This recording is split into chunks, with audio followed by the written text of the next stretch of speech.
With Season 2 soon coming to a close and everyone's focus already being on Season 3 before this one is even over, I felt like it would be a good time to talk about an issue that has been especially prominent in this current iteration of the Overwatch competitive ladder system. I think most people would agree with the notion that Season 2, while being better in a bunch of areas than Season 1, still had a lot of flaws, some even game-breaking to the point where some people simply didn't feel like playing ranked anymore, and that is the issue of SR placement. Players quickly found themselves in an odd spot of feeling that they ranked too low, and the word elo hell has been thrown around a lot ever since the start of this competitive season. What we're going to do today is talk about how you can figure out which rank you belong into, what constitutes as elo hell, and whether or not that actually is a thing in Overwatch. Let's kick things off with the placement process. As we talked about in a previous video, Blizzard has come out and said that there were in fact problems with the placement matches in Season 2. They partially reset player SR to essentially give everyone a fresh start. This resulted in players of highly varying skill levels playing together and against one another in their placements,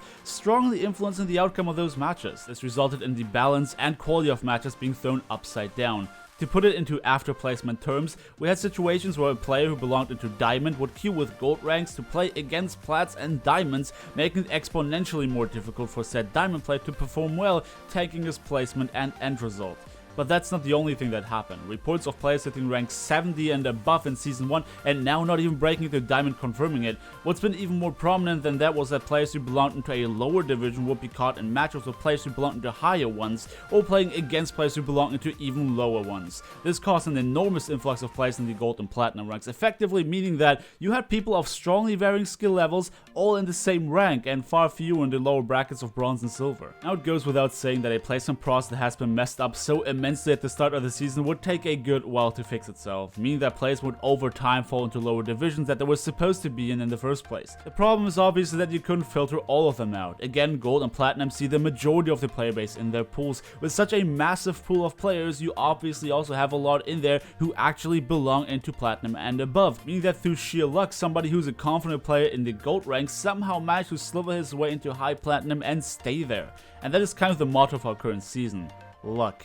We have conflicting reports of players shouting elo hell left, right and center, and others saying they had no problem breaking through platinum into diamond, and that's because both of these statements have legitimacy in them. While one player would be constantly paired up with players who can't perform at their level, others could be fortunate enough to almost constantly play with those who belong to even higher ranks. It is a bit of a rich get richer situation, and that's what I like to focus on right now, the notion of elo hell. What I would personally call elo hell in Overwatch is a division that you can't reliably work yourself out of due to the ever decreasing quality of matches around that SR. For all intents and purposes, gold and platinum are exactly that. We have people saying that elo hell doesn't exist because it is possible to rank up from any rank since, well, players have done exactly that. The argument is that if you are a good enough player, you will eventually play yourself into the SR you belong into, but that is not an accurate statement by any stretch. First off, this last argument was presented by a content creator, somebody who plays video games for a living. Taking somebody who has all the time in the world to grind through ranks should not be our standard for measuring what the average consumer can do within a reasonable time frame and with reasonable amount of work put into it. At any rate, elo hell is not a division that is impossible to climb out of. It's one where for every single match, you roll the dice for whether you can win or not. And I said it before, it's a division that you can't reliably work yourself out of in a reasonable time frame. That's because you can't give a reasonable time frame for something that is absolutely RNG based. Some people might be like me and have a lucky day and a half to go straight from platinum into diamond. Others might be less fortunate and get stuck in low platinum or high gold. People who haven't experienced this level of misfortune shouldn't dismiss it entirely only because they were lucky, especially now after Blizzard has confirmed that the placements were in fact pretty messed up. I hinted to it before, it's a rich get richer situation. Past Diamond, you probably won't have much of a problem at all working yourself into the higher divisions, since that's where you start encountering more players more reliably who have a certain amount of game sense and mechanical skill. But for the elo hell divisions, it depends on your luck. If, again, you're one of those players who were fortunate enough to get good teams almost constantly, their hidden MMR would rise. On the other hand, somebody who's constantly paired up with people who perform well in their placements but aren't anywhere near good enough to play at this current rank, they won't be able to perform well themselves in their team, dropping their MMR as also their SR. The notion of if you were good enough you could carry simply doesn't apply for Overwatch for how incredibly team-based it is. If you take a game like CSGO, Rainbow Six Siege, or really any other game where a single player can make a huge impact on the outcome of a match, that's where it applies. You fall in ranks until you reach a point where you, as a single player, start stomping everyone and work yourself back up until you hit a rank where you stop being able to stomp everyone. That is not possible in Overwatch. If you are a DPS main and your team doesn't give you the necessary support to make your plays, you won't be getting any kills. If you're a tank main but your DPS doesn't get any kills, you won't be able to advance. And if you're a support main, all the healing in the world won't improve the aim of your teammates. There needs to be an incredibly high skill disparity for one to be able to carry in Overwatch. We're talking a difference of, let's say, diamond to low gold. Carrying defines the action of a single player being enough to decide the outcome of a match without the input of the rest of his team whatsoever. A lot of players don't realize that a lot of those insane DPS main plays and play of the games they celebrate only work either thanks to the support of their team in some area or due to misplaced sides of the enemy team. Holy cow, we've been talking a lot about Elo Hell now. I promised I would talk about how you can find out which rank you belong into, so let's get right into that. It is actually pretty simple. You won't find out which rank you belong into until you reach your limits, but this process requires a certain amount of self-awareness, meaning that we really have to put our egos aside. We can't just cry, shit teammates, left, right, and center every single time we lose. We have to be analytic.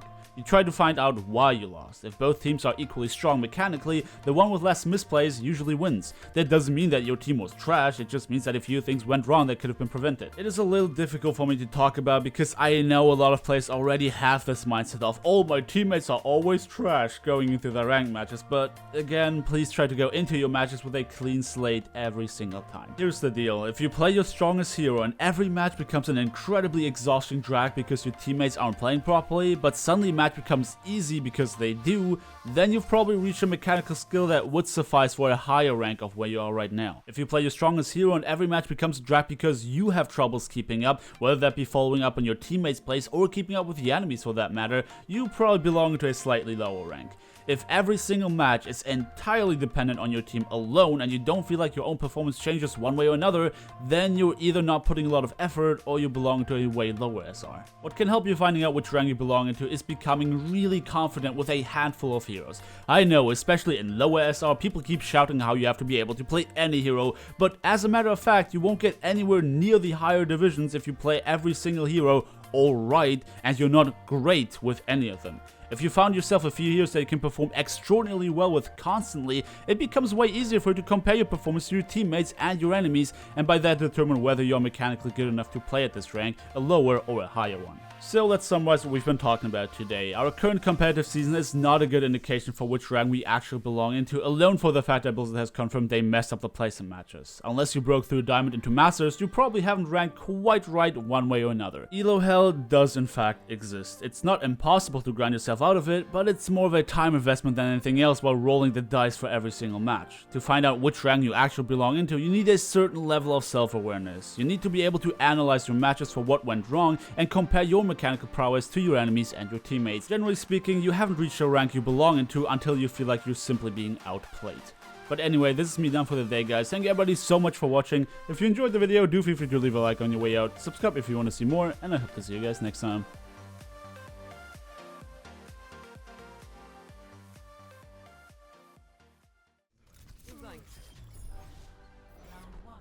It was all thanks to Hanzo. Prepare your defenses. Hanzo? I can't play Hanzo. Hey, what the fuck? What?